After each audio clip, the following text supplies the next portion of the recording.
Okay, everyone, welcome back. Welcome to session 4. A couple of reminders is stay tuned at the end of this session for the announcement of the presidential award winners and the presentations from the 2023 Traveling Fellowship and DEI Medical Student Research Scholarship. Also keep in mind, please visit our industry partners. Without them, we can't have such an incredible meeting. And then please stick around at 11 o'clock, or 11:15 is when I'll start my introduction of our president, Dr. Olivola. And then a reminder that the member business meeting is at 12:15 in the Riverfront Room. So to that end, we have a kind of a tight schedule here. We need to be done by 11, so we may or may not have to cut some questions off. But let's go ahead and get started with our first talk, the scope of practice, workplace satisfaction, and burnout in U.S. physician extenders and vascular surgery, presented by our colleague, Dr. Matthew Smeds. Matt?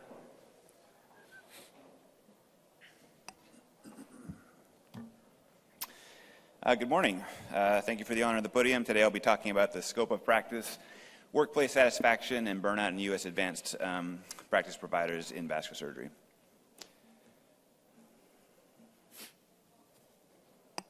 I have no disclosures relevant to this talk. So advanced practice providers are healthcare providers who are not physicians, but who may perform many of the medical activities typically performed by a physician. These fields emerged in the 1960s to mitigate perceived shortages in the U.S. primary care workforce. And over the past 20 years, a second increase in these professionals came about with residency work hour restrictions and continued primary care provider shortages.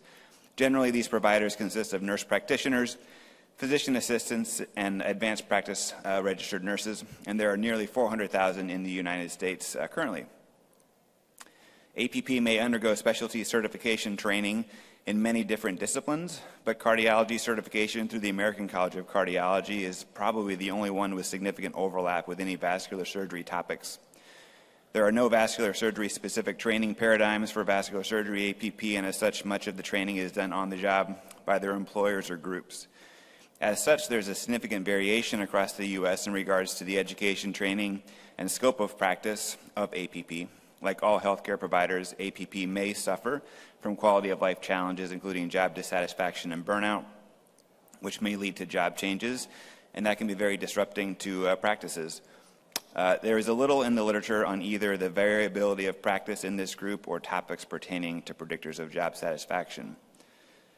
So the goal of the project was to look at this variability and scope of practice of vascular surgery APP and determine levels of and contributors to workplace satisfaction and burnout in order to identify ways in which we could optimize these jobs for these critical members of our team. This was a collaborative effort amongst the Society for Vascular Nursing, as well as the Society for Vascular Surgery Physician Assistants section. An anonymous electronic survey was sent to all the members of these organizations, and questions examined scope of practice, comfort level, and taking care of vascular patients, workplace satisfaction, and burnout. In order to do this, we used a validated tool called the Mini-Z, which is a brief assessment of the workplace environment. This includes an evaluation of workplace satisfaction, burnout, and common job stressors. We compared the different types of APP surveyed, as well as those in high versus low workplace environments, those practicing at the top of their license versus those not, and those who had a higher comfort level taking care of vascular patients compared to those who didn't. Group comparisons were made using t-tests, and chi-square analysis was done for categorical variables. Predictors of outcome variables were determined by multivariate logistic regression and multiple linear regression as appropriate. So the three main groups of providers collected included vascular surgery nurses, nurse practitioners, and physician assistants. There were 280 completed surveys, 132 NP, 89 PA, and 59 vascular surgery nurses. Overall, the majority of respondents were white and identified as female. There was some statistical difference between the NP, PA, and nursing groups in terms of gender, average age, and region that they lived in. The PA group was younger, more likely to be male, although there was still a female predominance in this group. The distribution of regions can be seen here. There was less representation from providers in the south, central, and western areas of the country. As expected, there was a difference in education amongst these groups. The nursing respondents were less likely than the NP and the PAs to have more advanced degrees, such as master's or doctorate degrees. Nurses average slightly longer times in their careers as providers and were more likely to be found in a purely outpatient setting.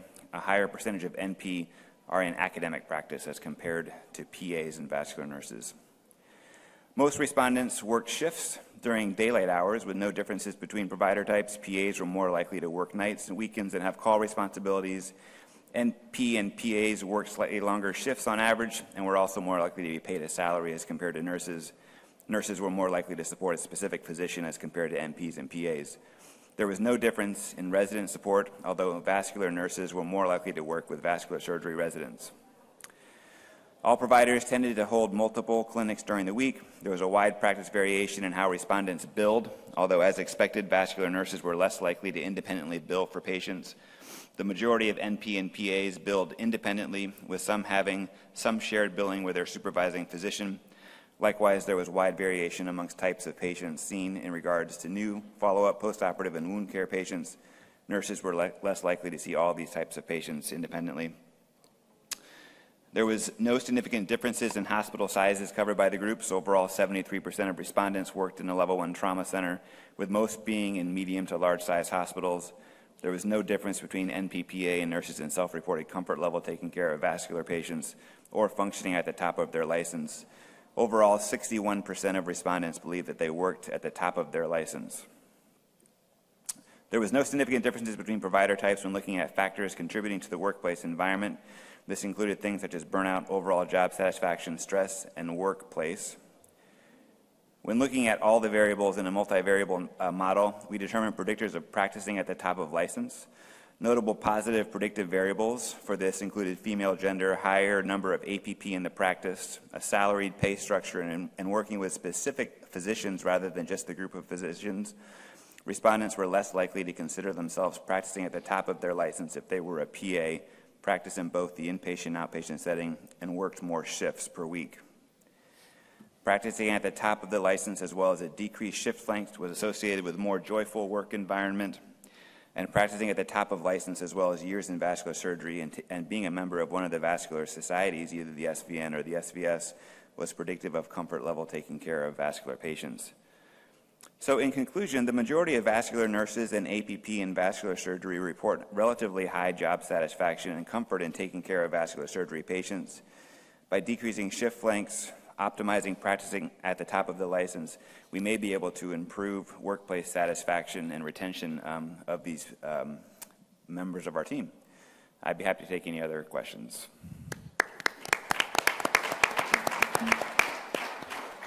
Okay, excellent job, Matt. The microphone is open for discussion.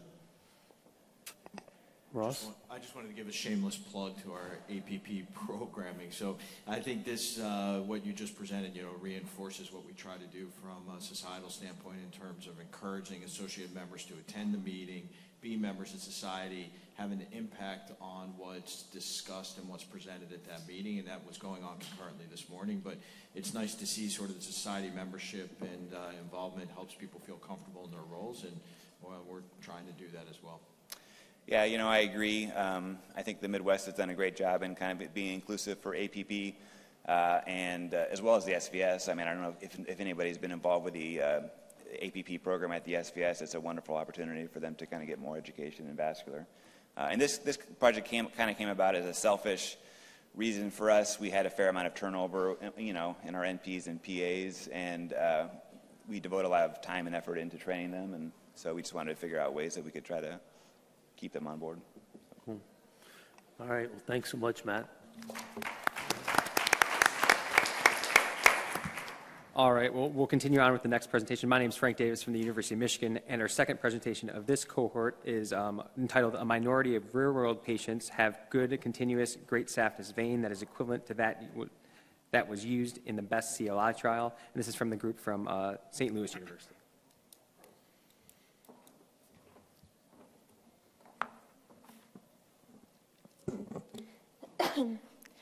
Hello, good morning. My name is Neha Gupta. I'm a third-year medical student at St. Louis University. It's an honor to be here today. I have no disclosures. As some background, the BEST CLI trial was published in the New England Journal of Medicine in 2022. This was a randomized trial that looked at revascularization outcomes for surgical versus endovascular intervention in those who did and did not have an adequate great saphenous vein conduct.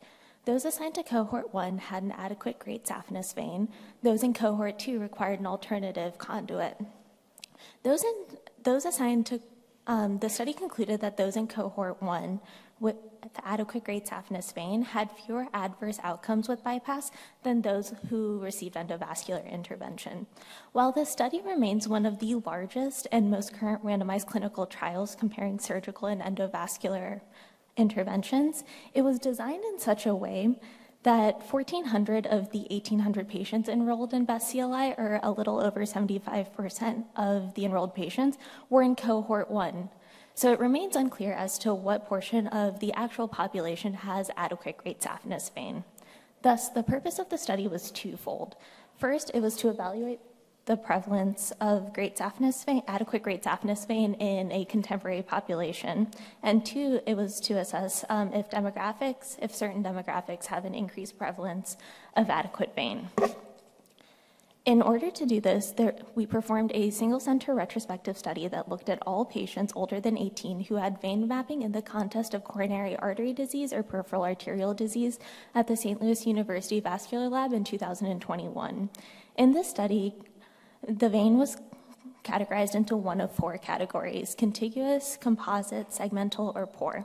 A contiguous vein was defined as a vein that was greater or equal to 3 centimeters in diameter from proximal thigh to distal calf. A composite vein was defined as a vein that also had a diameter greater than 3 centimeters, but required splicing from the contralateral leg.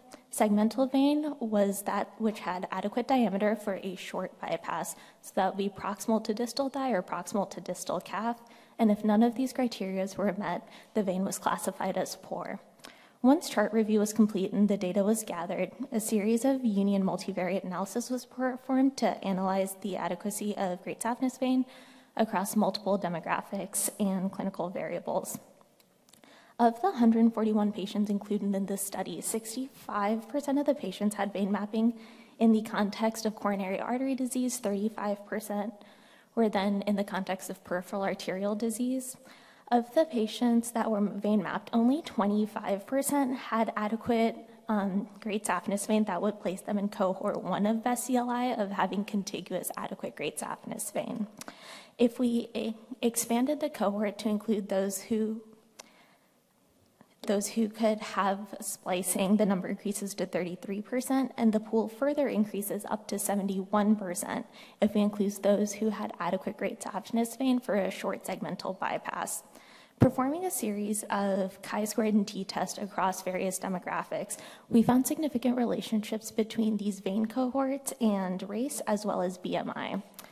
Because t-tests and chi-squares are unable to establish the direction of relationships, we also performed multivariate analysis.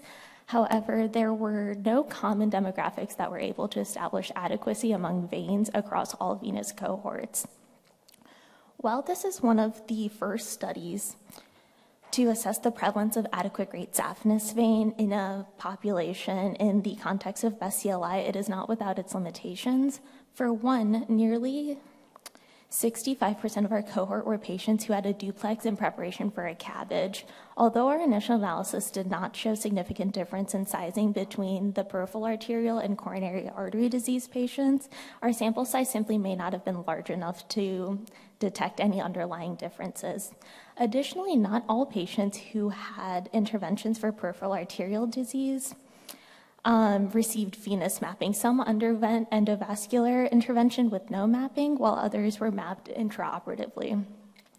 Further studies need to be performed where a systematic protocol is in place, so all patients with a CLTI, regardless of whether they get endovascular or open intervention, undergo vein mapping. With this in mind, we are able to conclude, however, that a small percent of the population, 25%, have contiguous great saphenous vein as described in the BEST CLI trial. However, if we are to increase the cohort to include those who have adequate vein for a short segmental bypass, the number increases to 71%. Therefore, given that there is not a reliable demographic predictor of adequate vein across all cohorts, it seems reasonable to vein map patients with chronic limb-threatening ischemia, especially those who are candidates for a segmental bypass. I'd like to take this opportunity to thank Dr. Bose and Dr. Smeds for their mentorship on this project, my co-authors for their work on this project, as well as the SLU Vascular Lab for sharing their data. Here are some references. I'm happy to take questions. Great presentation. This talk is open for questions from the group. Will Robinson, Springfield, Illinois. Really applaud you guys for looking at this. I guess comment and then a question. I think vein is sort of in the eye of the beholder, and also the usability of the vein varies according to your technical skill and experience making decisions on it and dealing with it. So I guess one comment is even though the rate of good vein is relatively low, I would caution you about the inference that maybe it might mean the results for bypass are not going to be better than endo. If you actually get into some of the cohort 2 studies, there is an advantage to open still, especially with the vein patients over endo. It just didn't have a big enough group to get statistically significant. So that's just one comment about the inferences regarding open versus endo. I guess my next question is, what are you going to do with the results? Are you looking at the outcomes of bypasses with these different conduits? And that's question number one. Question number two is, can you explain again what you mean by the composite and the segmental designation? That's just a little bit unclear to me. Yes, absolutely. Thank you for those questions. So starting with the first one, I think looking at outcomes from these interventions would be an excellent subsequent project. We simply didn't have the manpower or students to individually chart check each of the patients just because that was the only rational way to follow up. I think it would be an excellent project just to track some of those changes that you mentioned.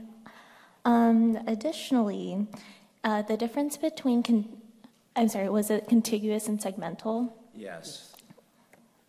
Yeah, so contiguous is as defined in best CLI. So it would be adequate greater than 3 centimeter diameter vein from proximal thigh to distal calf.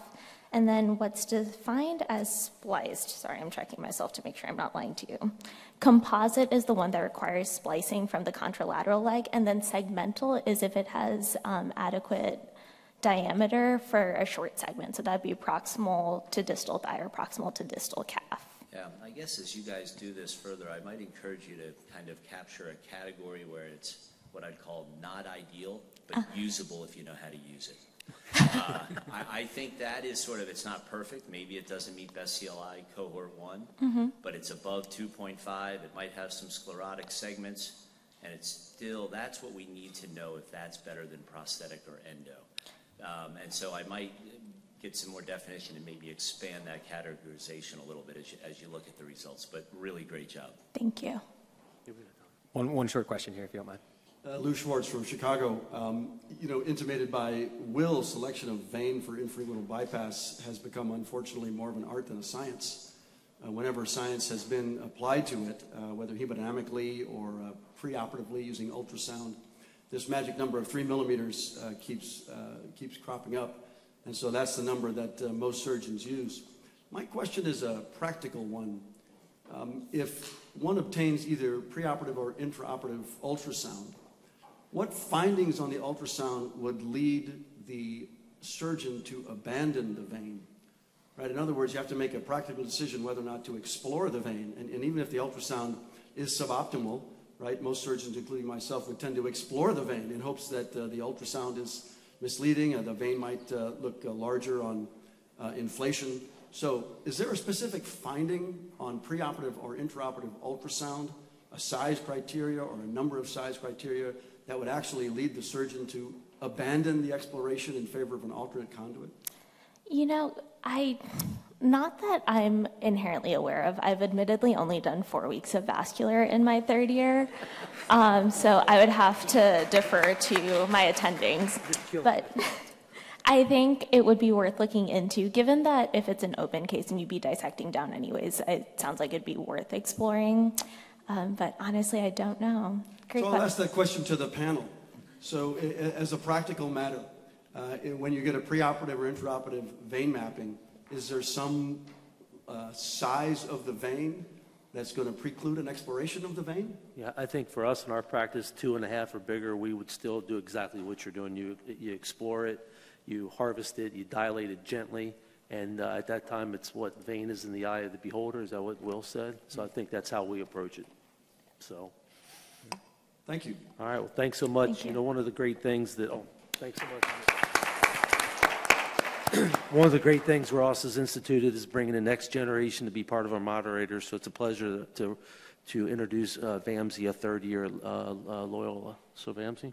Thank you, Dr. Muck. Our next talk will be on long-term outcomes of endovascular aneurysm repair in standard versus narrow aortic bifurcation.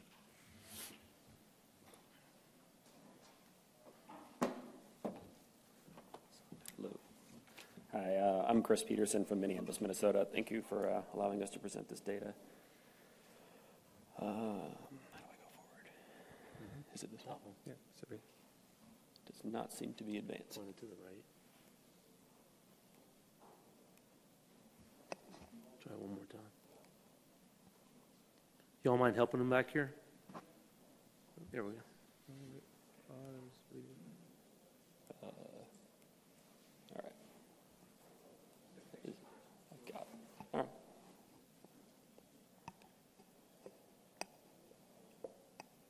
All righty. Try again. Here we go. All right, there we go. Excellent. All right, so disclosures are listed here. I will make mention of Dr. Milner's relationship with Gore as the national PI for the Gore Great Registry, which our data is obtained from. Narrow aortic bifurcations have been investigated in relation to EVAR outcomes with some short and midterm results reported in the past. There are not any specific guidelines regarding the minimal aortic bifurcation diameter for repair. 1-year outcomes from the Great Registry did demonstrate an endoleak rate of 3.5% in a standard bifurcation, 2.5% in a narrow, and similar occlusive and thrombotic events between the two groups. Other reports of midterm outcomes have not demonstrated significant differences in limb patency, but have noted higher intraprocedural, like adjunctive procedures in the narrow bifurcation groups. So the objective of this study was to look at more long-term outcomes of these two groups, narrow versus standard bifurcation, and we defined a narrow bifurcation as less than 16 millimeters. Some background on the Great Registry. It's an international, multi-center, prospectively collected database of patients who underwent repair with a Gore bifurcated device. Enrollment began in August of 2010 with plans to follow them for 10 years. I think it does represent real-world patients. There's no specific anatomic requirements for inclusion or a specific inclusion criteria into the registry. So at 6 years of follow-up, we had 1,870 abdominal aneurysms, majority of them being the standard bifurcation size at a mean of 22.2 millimeters, and the narrow bifurcation group with 183 patients at a mean of 12.7 millimeters. So I just pulled out some of the demographic differences. There were more females in the narrow bifurcation group, but also a higher burden of hypertension, hypercholesterolemia, peripheral arterial disease, and carotid disease. But the rest of the demographics, ages, race, and other comorbidities were the same between groups. As you might expect, there are some anatomic differences by splitting these two groups. Every one of these patients underwent repair for an infrarenal AAA. There were more patients in the standard bifurcation group that also had a concomitant repair of a common iliac aneurysm. Essentially, everyone underwent repair as a primary procedure. Just a few of them were interventions after a prior surgical procedure, open surgical procedure. Access differences were noted. In the narrow bifurcation group, there were more surgical cut downs at 66% versus 50%. These numbers do add up to more than 100% because some patients had both a percutaneous and a cut down. And as you might expect, femoral access was the most common site. Again, just noting some anatomic differences between the groups. As you'd expect, the narrow group had smaller neck length, diameters, and smaller access vessels. And adjunctive procedures at the time of the initial procedure were noted here, with some being more common in the standard group. So moving on to the more kind of the long-term outcomes here. So these tables are a little busy. But they show these events at each individual like cut point in time, but the cumulative 6-year data is highlighted on the right. So looking at the two groups, standard and narrow bifurcation groups, the all-cause mortality was not statistically different between the two groups over 6 years, as well as incidence of stroke and TIA, or spinal cord ischemia. For the standard bifurcation group endoleak rates, after 6 years, 6.5% of patients had an endoleak, majority of those being type 2. And similarly, in the narrow bifurcation group, 7.1% endoleak rate, again, majority of them being type 2. But no difference statistically between these two. After 6 years, there were no endograft fractures or compression noted. There was one endograft migration across both groups. In the standard group at 5 years, there were 7 aortic ruptures in the standard group and none in the narrow bifurcation group. Reintervention rates were also not different between the two groups. Conversion to an open repair was the same at 1.1%. Additional graft usage was the same. Other procedures and device-related procedures, again, also similar. And the cumulative reintervention rate between the two, again, about 10% in both, and not different. So just to kind of summarize some of this data, any endoleak, type 2 endoleak, similar between the two groups. All total reintervention rates were the same between both groups, as well as all-cause mortality over 6 years. So the effect of the narrow distal aorta has been a concern for endovascular repair, thought to maybe affect endoleak rates and reintervention rates. The hypothesized reason for increased type 2 endoleaks seems to be related to the higher burden of aorto-occlusive disease and increased iliolumbar collateralization development. And while the rate of type 2 endoleak was higher in the narrow bifurcation group at 6.5%, it did not reach the level of statistical significance. Limb occlusion rates were not specifically recorded by the registry. However, the device-related reintervention rates were the same between both groups. And while the study is limited in that it's just a great registry and uses just Gore devices, I think it does represent a real-world experience. So in summary, patients with narrow bifurcations are more likely to be female, have smaller aortic neck and access vessels, and a higher rate of surgical cut down for access. There were no differences in reintervention rates, no instances of device fracture or compression, and short and long-term serious events were the same between both groups in terms of all-cause mortality, stroke, TIA, and spinal cord ischemia. That's all.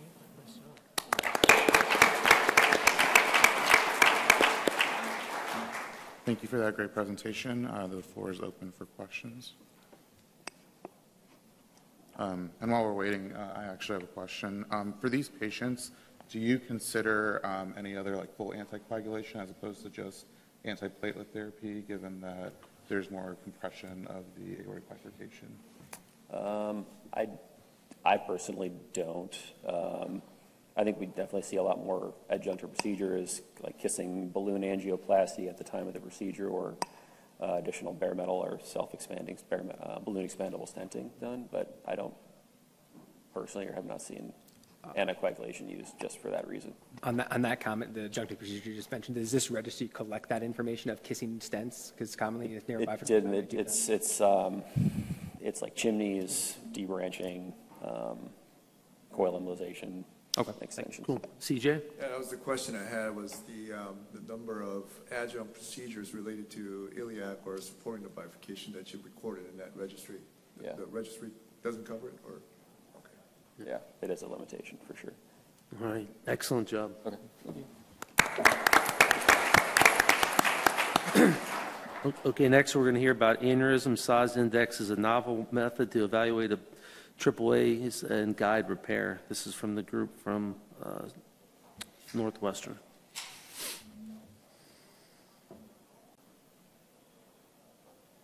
And NCW.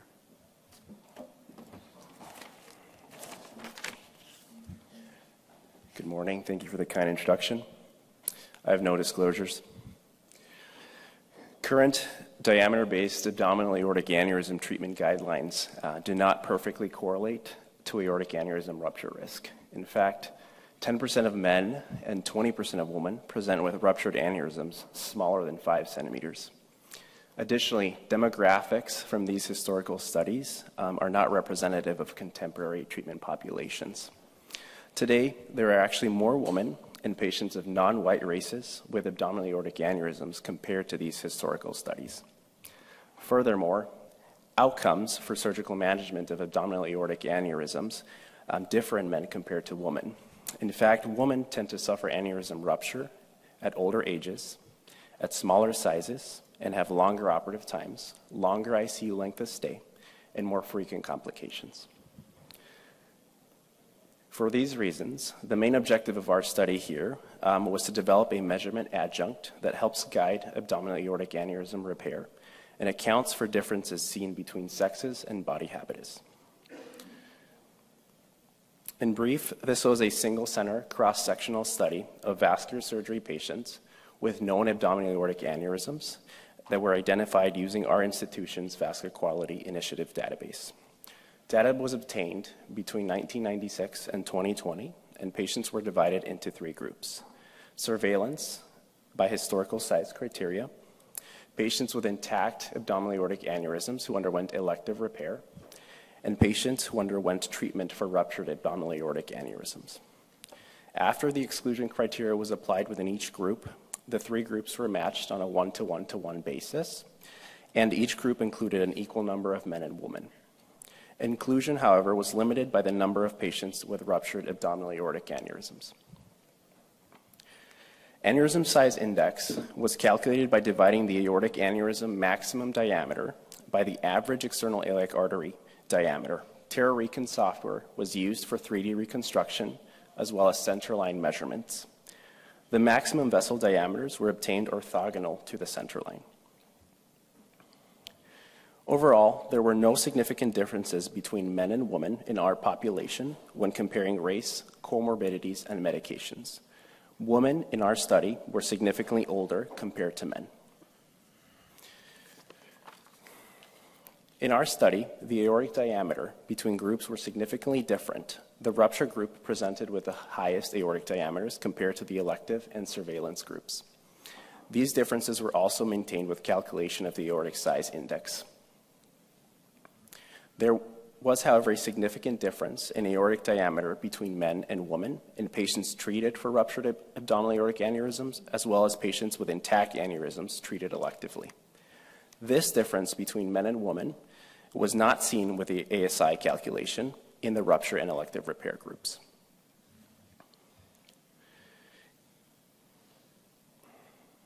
In patients with ruptured abdominal aortic aneurysms, the sensitivity and specificity of ASI compared to aortic diameter measurement alone were not significantly different. In fact, the receiver operating curves comparing both measurements are highly overlapping with similar C statistics, suggesting that the ASI, which is shown here in blue, is non-inferior to aortic diameter measurement alone, shown here in yellow, for assessment of abdominal aortic aneurysm rupture risk. In summary, the ASI normalizes aneurysm size to individuals' normal vessel caliber. ASI neutralizes the differences in sex in the abdominal aortic aneurysm rupture risk that is seen with aortic diameter measurements alone. And finally, ASI is non-inferior to maximum aortic diameter when correlated to aortic aneurysm rupture. In conclusion, ASI is a valid measurement tool for assessment of abdominal aortic aneurysm rupture risk. This may better specify indications for treatment and assessment of rupture risk compared to measurement of aortic diameter alone. Lastly, the technique of aneurysm risk assessment by normalizing maximum aneurysm diameter to a patient's normal vessel caliber may be useful in assessing rupture risk in those aneurysms that are less common and non-aortic, such as visceral artery aneurysms, although this will require further study and validation. Thank you. I will take any questions.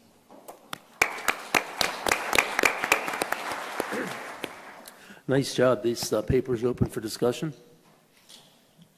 Thank you for your presentation. I wonder if you can tell us, is external iliac diameter similar between patients with aneurysms and patients without aneurysms? In other words, is it really a normal vessel? And do you feel your method is superior to maximum diameter method? And how would you go about demonstrating such superiority? Yeah, I think those are great points. To answer the first question, the reason why we used the external iliac artery was twofold. Number one, it's readily available on most CT scans that are done for measurements of aneurysms. And the second one is aneurysmal degeneration of the external iliac artery is actually quite rare. Most of the time, we see these in patients that are either a result of trauma or infection, and those patients were not included in our study. To answer the second point, I think that would be a sort of a future direction of our study here. I think in regards to that, we need to come up with an aortic size index threshold to see when we would offer repair as compared to the historical guidelines with aortic diameter alone. I think being able to compare a threshold to an aortic diameter might give us a better answer in regards to that. Nolan Philippan, University of Minnesota. Excellent paper. One question, one comment.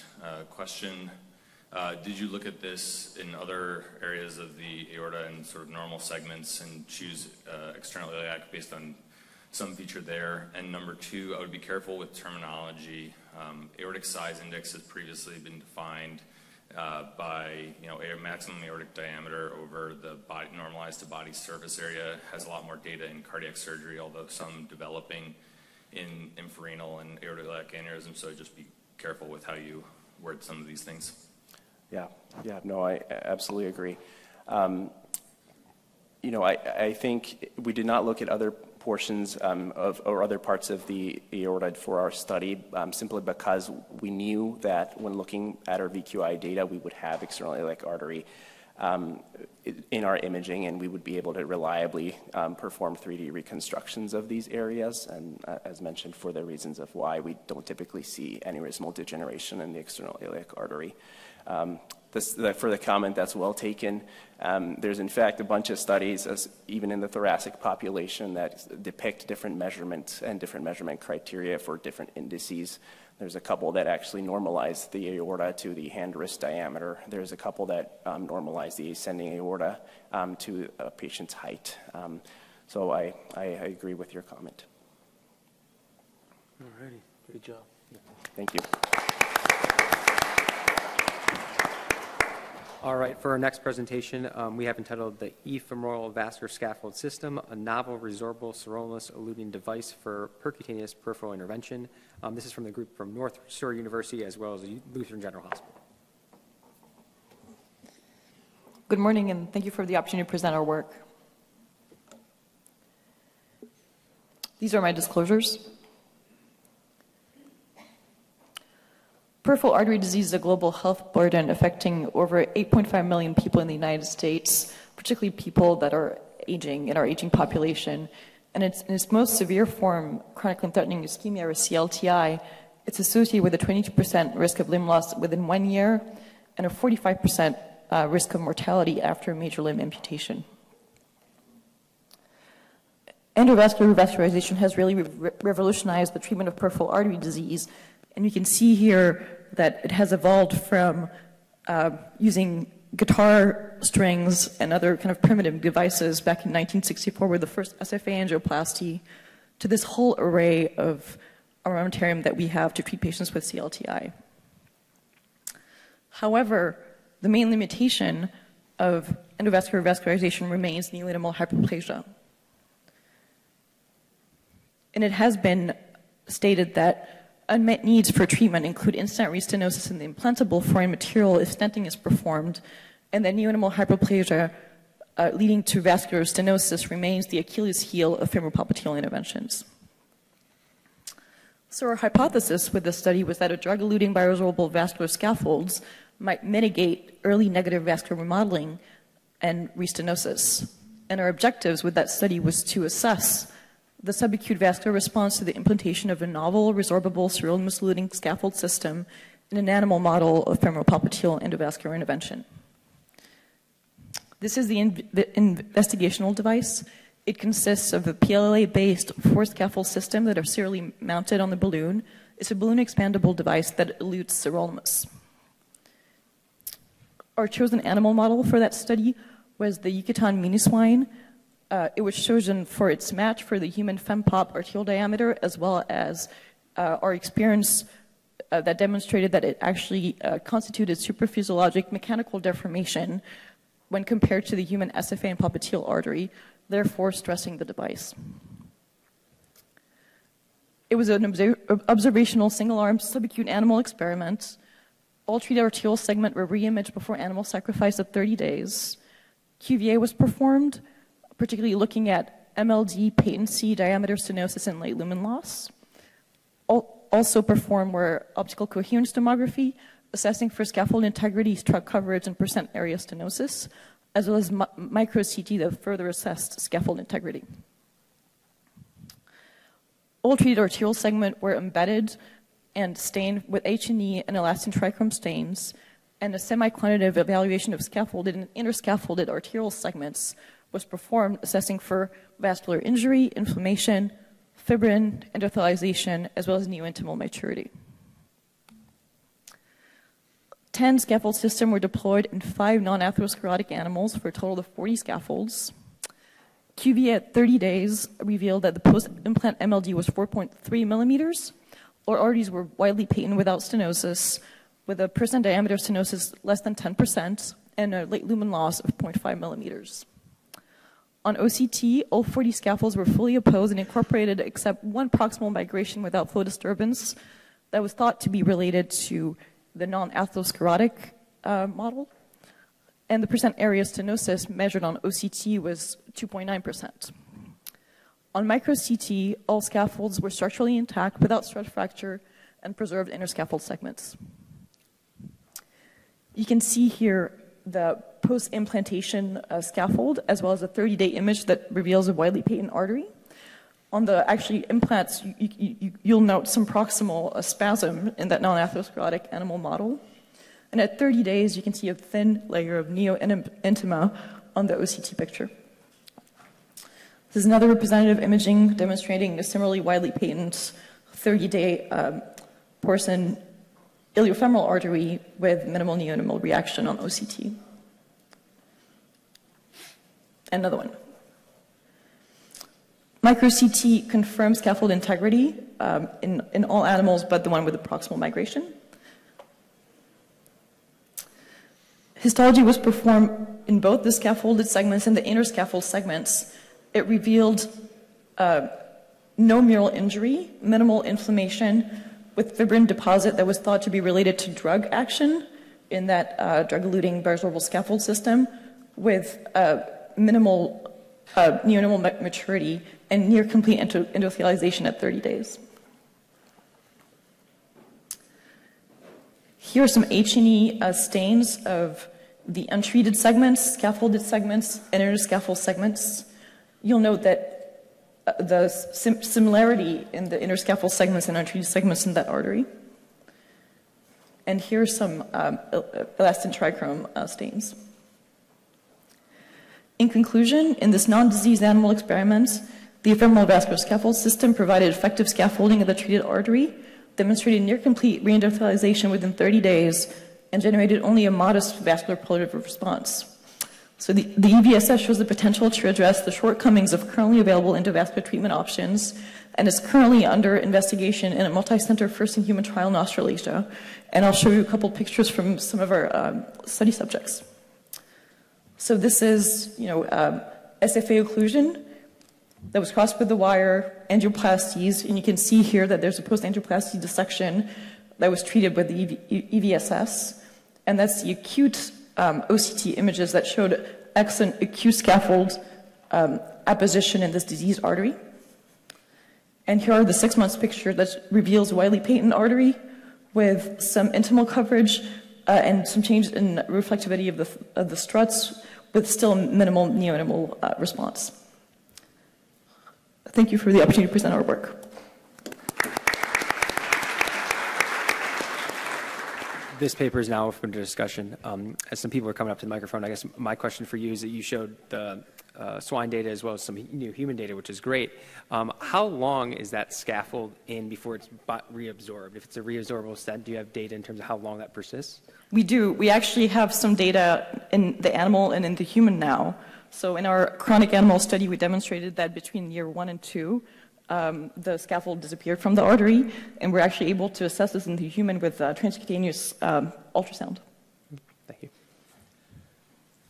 Will Robinson, Springfield, Illinois. Really great, interesting stuff. A couple questions. Is this device ultimately intended to be an iliac and SFA device, or does it go up and down the arterial tree, include the below-knee arteries, number one, or potentially include those? Looks like your animal model, I mean, the swine model, it looks like it's most applicable to external iliacs and SFA, straight, slightly larger arteries. I guess the second question is, we know that the Life BTK device is approved. That's an everolimus device. You're eluting a scaffold. Yours is sirolimus. So it'd be interesting some comments from you about what's the key? Is it the drug? Is it the scaffold material? What's the difference makers in the effectiveness of these kind of devices? Okay. No, great question. So to answer your first question, this investigative device that I'm presenting is intended for the SFA and POP segments. The porcine iliofemoral artery was chosen just because of diameter match as well as supraphysiologic deformation. We are developing a tibial scaffold that we actually acutely implanted in rabbit aorta for a 10 millimeter segment device that still has some interscaphoid segments with the purpose to treat long segment tibial artery disease. And to answer your second question, I think the main dichotomy is, paclitaxel versus limus drugs. I think there's a whole lot of data on limus drugs in other fields and the periphery that showed that there's definitely an advantage to the drug, even with metal scaffolds, particularly in the coronary field.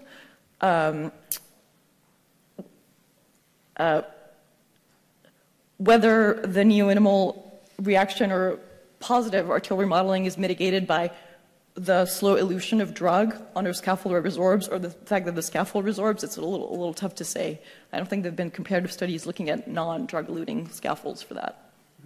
In the interest of time, we're just going to have for one more question, if you don't mind. I'm interested in neointimal formation. Do you see neointima covering your stent in all cases, including the human attempts you have made? Yes. So, there's always, neointimal coverage, and what happens is the scaffold kind of becomes part of the arterial wall.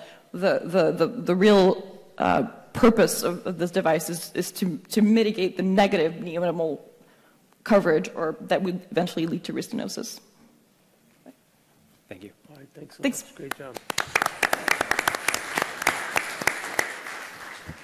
For our next presentation, we'll have the impact of placement on the veno valve on SEEP score in patients treated in the SAVE trial, and this is a multi-center trial.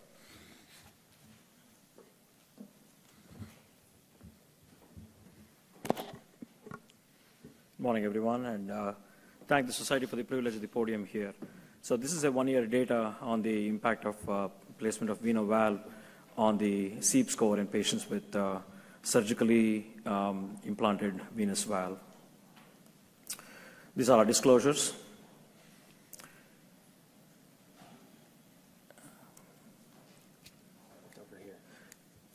Management of chronic venous insufficiency is an expensive affair. Not only there are a large number of patients who are affected by the vascular disease process, it would cost the U.S. healthcare system a significant amount of financial burden to the tune of about $3 billion. On an average, a patient requires about $30,000 on an annually to just help their ulcer heal. Until now, the treatment options for chronic venous insufficiency remained only of a compression therapy. Select few centers offer surgical reconstruction. However, I think the lack of consistency, procedural complexity, and also inability to produce the results by several operators led to the difficulty in continuing with this open surgical options for chronic venous insufficiency here. So the veno valve is comprised of a monocuspid biological component, and it's mounted on a rigid stainless steel frame and preserved in glutaraldehyde. The biological component is a porcine aortic valve, non-coronary leaflet as a functional component of the section of the aorta, and murine mitral valve kind of stitched together to provide additional buttress. The valve is available in 9 millimeter, 10 millimeter with a length of about 21 millimeters as the device selection choices now. Device has received a FDA breakthrough device designation, and the initial pilot study has shown promise up to about 2 years. So the objective of this study is to assess the impact of the venous valve implant in patients with chronic venous insufficiency as it applies to various SEEP categories. SAVE is a prospective, non-blinded, single-arm, multi-center study designed to assess the safety and efficacy of the veno valve surgical implantable device for the treatment of chronic venous insufficiency. And these patients have failed conservative therapy for about 3 months, and 75 patients were enrolled in 21 different sites, and no single center was allowed to enroll more than 25% of the patients. The details of the inclusion and exclusion study are included here. Patients who were excluded had lymphedema.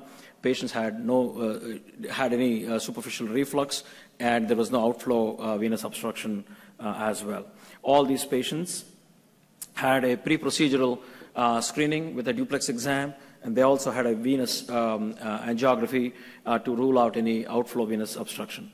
The primary endpoints for the study were revised venous severity clinical score, VAS, visual analog score, the veins, quality of life, as well as the symptom score, and then the Euroqual 50 score were used for assessing the severity of the venous disease and impact on quality of life at 6 months and also at the 1 year.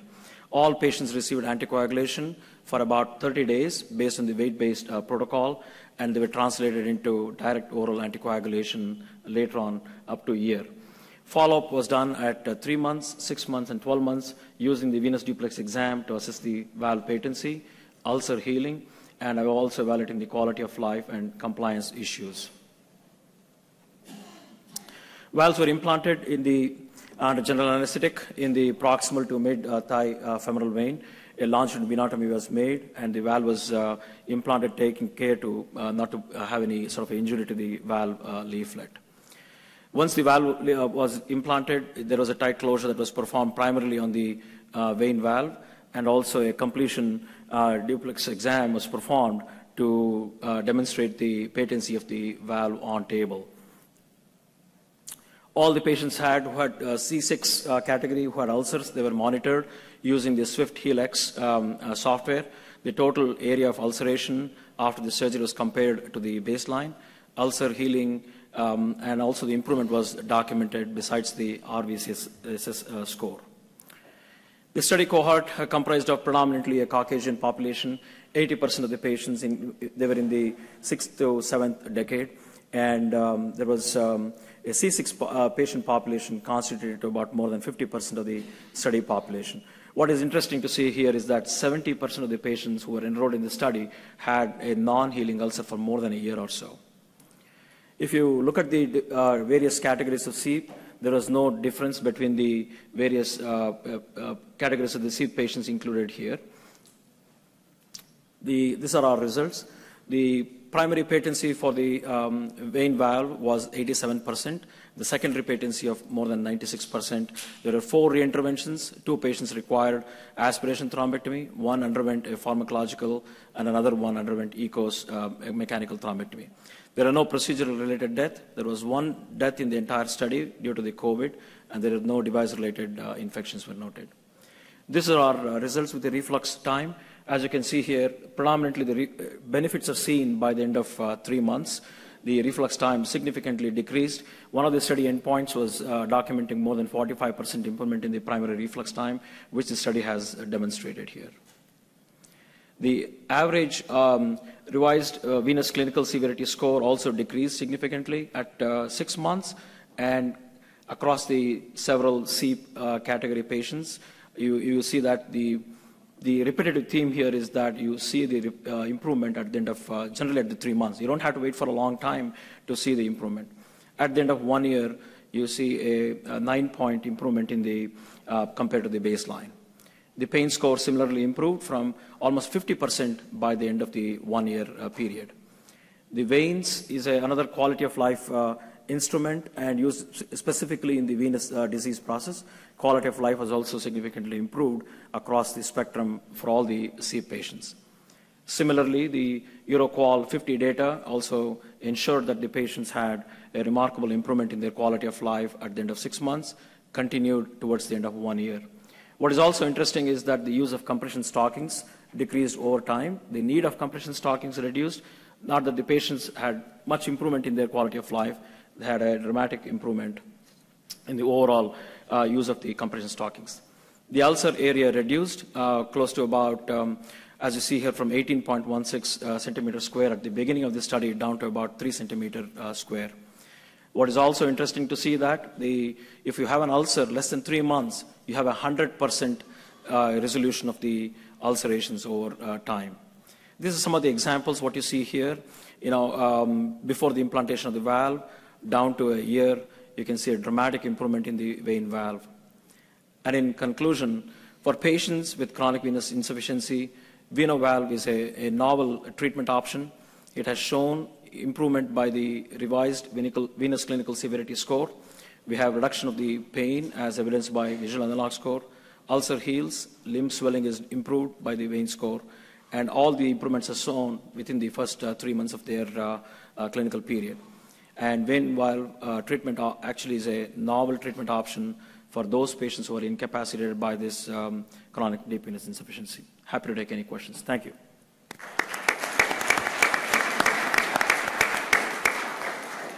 Thank you for that presentation. The floor is open for questions. Thank you very much. This is fantastic work. I am impressed that the patients with the smaller ulcers had more complete response. And I think similar to PAD, where we see that the limb, the affected limb, at some point accumulates so much damage that it may be too late to intervene. Here also, you may need to intervene at earlier stages to prevent. Please let us know your thoughts. Yeah. This is so much data, fantastic work. Absolutely. I think there is a lot to unpack on this data set. I think the study completed its enrolling the last patient in September of last year. I think we are continuing to learn a lot more about the end result here. You're absolutely right. I think the leg accumulates a lot more damage. By the time you're transitioned from a C4B or a C4C to a C6 category, you would have had a lot more damage in those patients. I think that's exactly the purpose of this paper, to see where to intervene and when to intervene. In fact, the C4B category patients actually had more resolution of their symptoms. Ulcers healed much quickly in those group of patients. And they were the ones to improve within a 3-month window as opposed to a much more advanced disease process. I think your point is well taken. You have to look at treating these patients much more earlier. Cool. If you don't mind asking Raghu the question out in the lobby, we're going to go ahead and move on to the award session. Thanks so much, Raghu.